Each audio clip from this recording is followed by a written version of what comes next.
Hey everyone, welcome to the Bruce Williams channel. Let's do the wrist check. I am wearing the Hulk again today. I absolutely love this watch. It's so enjoyable and it wears so well and it's so visually dynamic. I'm having a hard time taking it off wrist. So my honeymoon continues with this watch.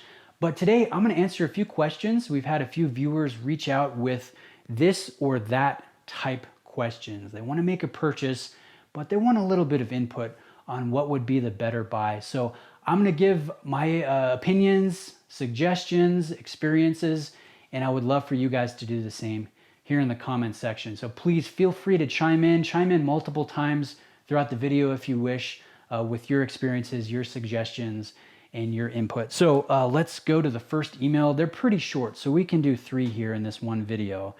This one comes from Simon. He says, "Hey Bruce, big fan of the channel. Keep up the good work.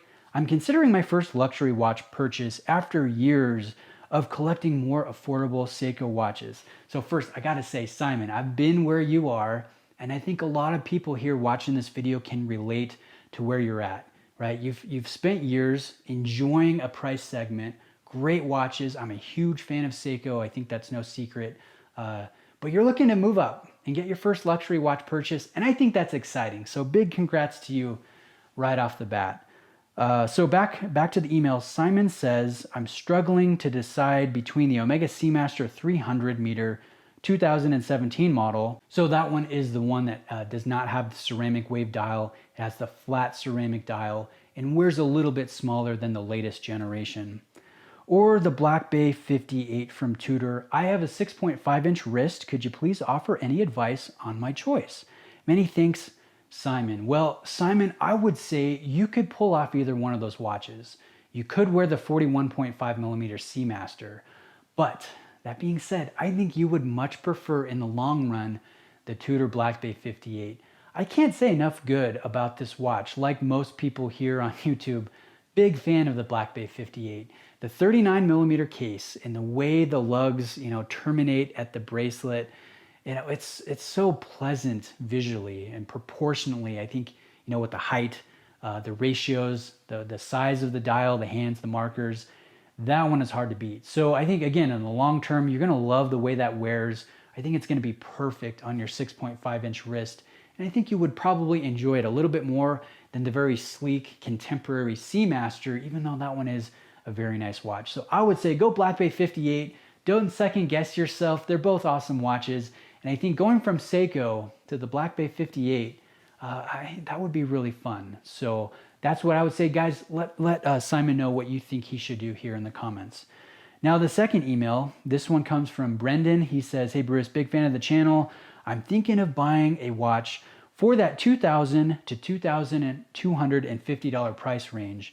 The two highest on my list are the Black Bay 41 in blue and the Ball Engineer M Marvelite. You've reviewed both watches on your channel, so I figured you'd have an opinion on which is the better buy."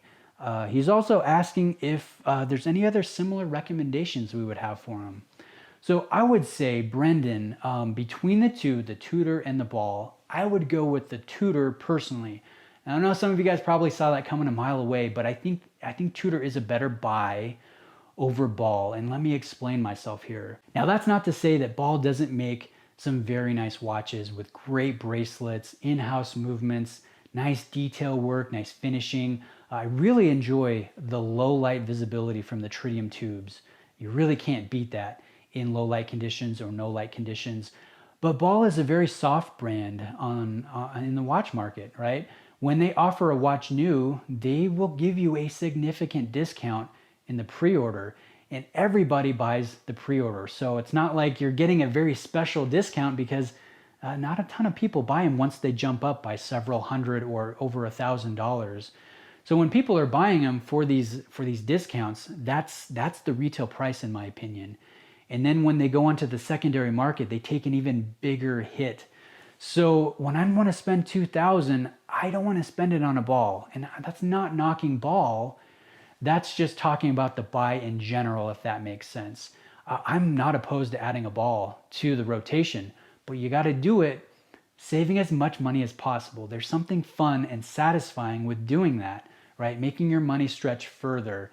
that might be devaluing Ball a little bit. I might be a little bit harsh, but I think between the two, the smarter buy is the Tudor that will hold value more. And I like the detail work of the Tudor. I like the design more of the Tudor. The bracelets, they're beautiful. They're bulletproof. There's a ceramic ball bearing closure for the clasp. They're using proven, reliable ETA 2824 movements in the one that you're referencing here that has tasteful finish work, that has multiple position regulation. So, I mean, they're great, reliable tool watches, sport watches that have a bit of history, finesse, and beauty to them. So I would say go Tudor, but Ball, I would add if you found a really good deal on one, if that makes sense. Now, guys, again, chime in the comments. What would you do? What would you recommend? And I just forgot the second part to that question. What other watches in that $2,000, little bit over $2,000 price point would I recommend? I would say look at another Tudor, the 1926, variety of sizes, nice textured dial, nice ETA movement, nice bracelet. That one's really hard to beat for the price point. And I believe it retails, and even the discounts you can get on it, you're going to be spending under $2,000 with that. That would be a good one to consider. And another one is the Longines Heritage Avigation Big Eye. It's kind of a long reference there, but that is a beautiful chronograph from Longines, a heritage model. It's got the vintage styling, the big eye register by the 3 o'clock position, the double step or tiers to the bezel, nice finish work, nice ETA Valjoux modified movement that carries a blued column wheel in the chronograph. So I think that one, again, you can find that one for under $2,000. That one is a great pickup for the price point. Very versatile, very nice pickup. So guys, again, chime in the comment section with your thoughts there. Now the last question, this one comes from Ryan. He says, hey Bruce, big fan of the channel, hoping I could get some input on a purchase I'm looking to make. I recently sold 2 watches that weren't getting the wrist time anymore and have a budget of $3,000 to spend on a new diver. I'm caught between the Tudor Heritage Black Bay in black and the Breitling Super Ocean in black. I own a Submariner Date and a Seamaster from Omega, the latest professional wave ceramic dial. I've never owned either a Breitling or a Tudor, so I was hoping I could gain some insight into which diver you think would be a better fit into my collection. Thanks and good health, Ryan. So Ryan, this is what I would say, looking at your duo here, your Sub Date and your Seamaster, those are fantastic divers. And adding the Tudor or adding the Breitling is going to be taking a little bit of a step down. And I'm sure you probably already knew that. Maybe you're looking for a watch that you might not feel as bad about scratching up and using it in sport activities. Maybe this is more of a complementary piece. But just so I'm clear here, I think you're going to take a little bit of a step down between both of these watches. But that's not to say you shouldn't make the purchase, because for $3,000, adding one of these 2 watches would be really fun. And I struggle because each have pros and cons, right? The Breitling is going to have a much nicer fit, right? A lot thinner. They have really bold elements, right? With the massive super maxi Arabic markers. I love the undulation on the bezel, the insert there with the sunken DLC black coated area and the raised indexes. Very bold, very cool. And Breitling, they do a great job with their OEM strap options. So you could get it on bracelet. They do have an updated clasp now, so it's a lot nicer than older generations that really had very disappointing clasps, closures, and finishing. So the bracelet's nice, but I think the rubber would be really fun, especially if you add the metal deployant that has the quick adjust, the sliding system. That would be really nice. So you would have a lot of fun with Breitling. If we look at Tudor, Tudor has the more finessed design with the detail work that's just a little bit sharper. I like the movement. I think the movement's nicer than the ETA that's being used in the Breitling. I think the bezel action is the best you can find at its price point. It's going to have nicer action than your Seamaster, but not as nice as your Sub. It's a really powerful purchase. Again, it's the little brother, so to speak, of Rolex.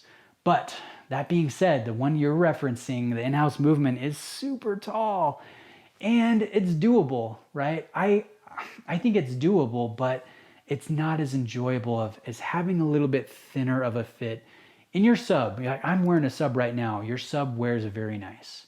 The Seamaster wears very nice for its size. The Breitling would be pretty thin. Like, I think that would fit a little bit better, but the Black Bay, man, it is a thick boy. So even though I think it's probably the better watch between the Tudor and the Breitling, I would say go with the Breitling, buy an extra strap, mix it up, have fun, beat it up, scratch it up, and use it to complement your duo of the Rolex and the Omega. And it would be nice to have Rolex, Omega, Breitling. They're kind of the three brands that most non-watch people recognize, right? They got pretty good name recognition to the layperson. So I'm gonna say Breitling, but guys, what do you think Ryan should do? Which one would you purchase, or what other recommendations you would have for him to add to his sub and his Seamaster? So that's it, guys. Thanks for taking the time to watch. I really appreciate all of the input, all of the interactions. The views are slowly rising. My subscriptions slowly climbing up, the likes, everything. So I want to thank you for that. It really does mean a lot to me. It helps me out. And so thanks, guys. If you have a question you want me to cover in a video, my email is in the description. So again, thanks, guys. See you in the next video.